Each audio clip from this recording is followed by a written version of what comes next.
Hello, and thank you for tuning in to learn more about the School District of Washington's 2016 bond proposal on the August 2nd ballot. This is a zero tax rate increase bond issue. This is Lori Van Leer, Superintendent of Schools for the Washington School District, and I look forward to sharing with you some of the details surrounding this bond issue. So why a bond proposal now? We've had some significant shifts and changes in our revenue stream over the last couple years.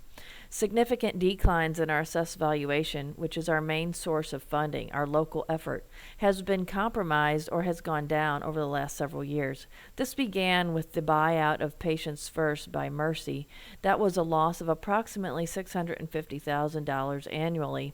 And recently, we had a shift in what was being locally assessed to being moved to state assessed, and that loss was about $2 million annually to the school district, and that's pretty significant, and no way really for us to recapture those monies until assessed value grows on its own, which is typically a pretty slow process. Declines in state aid, the foundation formula funding, we're experiencing a loss of about $700,000 in funding for next year. And this is due to changes in how the formula works, basically through what's called the state adequacy target and loss of a proration factor. In addition, there's been a decline in our enrollment of about 100 students, and those two things combined really create less revenue from the foundation formula coming to the school district.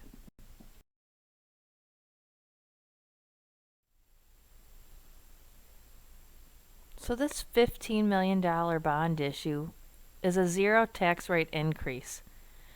And as a matter of fact, it's not $15 million in new debt.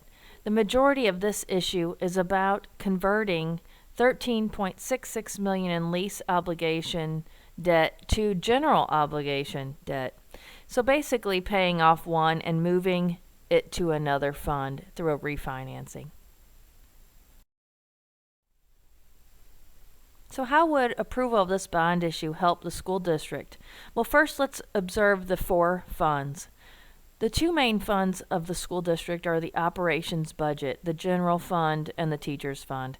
When we talk about the day-to-day operations and what makes the world go round in a school district every single day, it's the ongoing costs like payroll, teaching staff payroll, support staff payroll. Basically, the biggest expense for the school district is in its payroll. Classroom supplies and equipment, maintenance supplies, curriculum, teaching and learning, educational technology, and transportation. There's also the Capital Projects Fund, which is for one-time or rotational maintenance. It's also the fund by law that is required to pay principal and interest payments on lease purchase debt. There are three ways school districts can borrow money for projects. 1, pay cash. 2, pursue lease certificates. 3, pursue a bond issue, which is a good segue into the debt service fund. This bucket is solely used to pay principal and interest payments on bond debt and the associated fees thereof. So these are the four main funds, with operations being the general fund and the teachers fund, and then capital projects and debt service.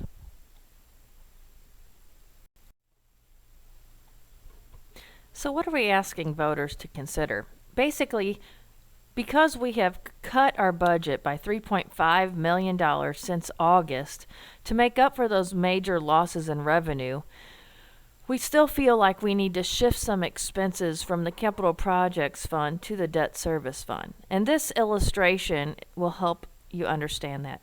First of all, the converting of existing lease debt to general obligation bonds requires voter approval. We can't just move the funds from one bucket to another without asking voters for that approval. And I will say that the $1.5 million in payments being shifted to debt service through refinancing and conversion to general obligation will significantly help our budget. In addition, we're asking for $1.34 million in pressing capital needs to be taken care of, to include roofs, safety and security upgrades, and converting of some minor academic spaces. So all of these expenses could go from the capital projects fund to the debt service fund without an increase to the debt service fund. That is significant because then we can shift revenue from the capital projects fund to operations, which is illustrated on the next slide. So revenue, let's talk about revenue being shifted then from the capital projects budget because we don't have the expense of the lease purchase payment and we don't have to budget for the capital projects to the extent we had needed to. We can now shift the revenue that was servicing those items into the operations budget. So when the Board of Education sets their tax levy in August, they can reallocate their existing pennies to generate more revenue in operations with this measure.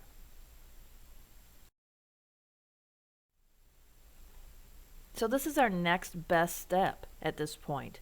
This allows us to avoid going to voters for an operating levy increase at this time.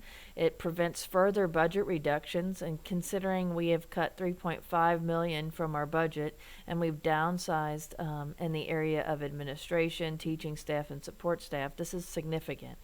Also, it's responsible in terms of managing existing debt and shifting of our current resources, and it addresses our most pressing needs so we don't have to defer those items again.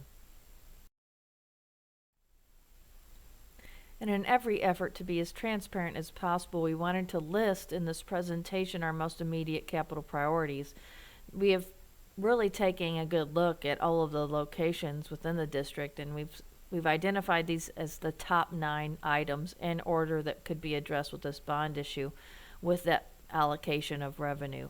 So that $816,000 of work in the area of mainly roofs and masonry, tuck pointing type of things can be taken care of.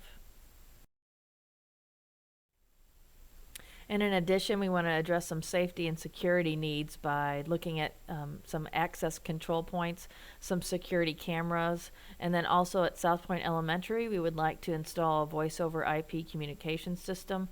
This is a safety enhancement in light of the aging intercom system there. And please note that we do have it in our strategic plan to address South Point Elementary with a new elementary school, considering it's in a floodplain and needs considerable work. We would like to get rid of those modular trailers, and we hope that in 2019, if the stars align, we'll be able to ask voters for another no tax rate increase bond issue to address that issue. It still remains a high priority. For the purpose of this bond issue, though, we want to address the immediate need of an intercom system there. And then also, we have the academic space improvements. We have an allowance of $339,000 for the renovation of some space at Four Rivers Career Center that East Central will be vacating, and we can take over for our own academic purposes. Through the pursuit of enhancement grants and other grant opportunities, I do not anticipate needing this entire $339,000, and that's why you see the term allowance. And then lastly, the debt restructuring. So out of this $15 million total bond issue, 13.6 actually isn't new debt at all. It's just about a restructuring and refinancing in order to convert those payments to the debt service fund.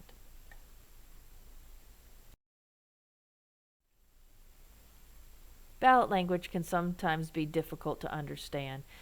This issue is no different.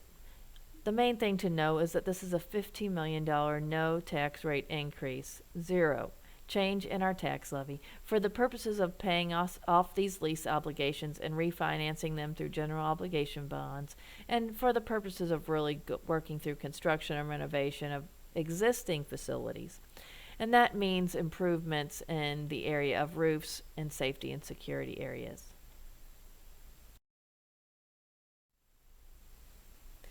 So lastly, this is a zero tax rate increase bond issue. It's pretty simple in nature in that the majority of it is about moving our current resources and refinancing existing debt. We are very proud of our track record when it comes to doing what we say we are going to do. The next slide shows how we've delivered on these promises.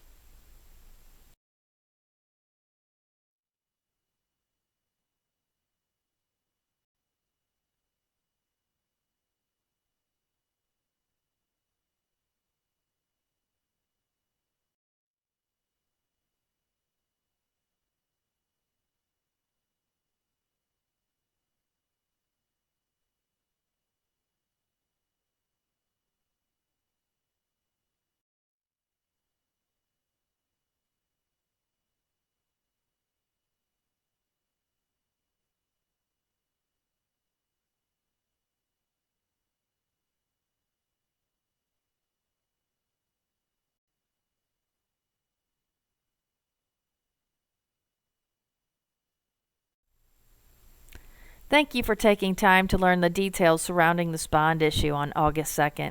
We really encourage you to get out and vote.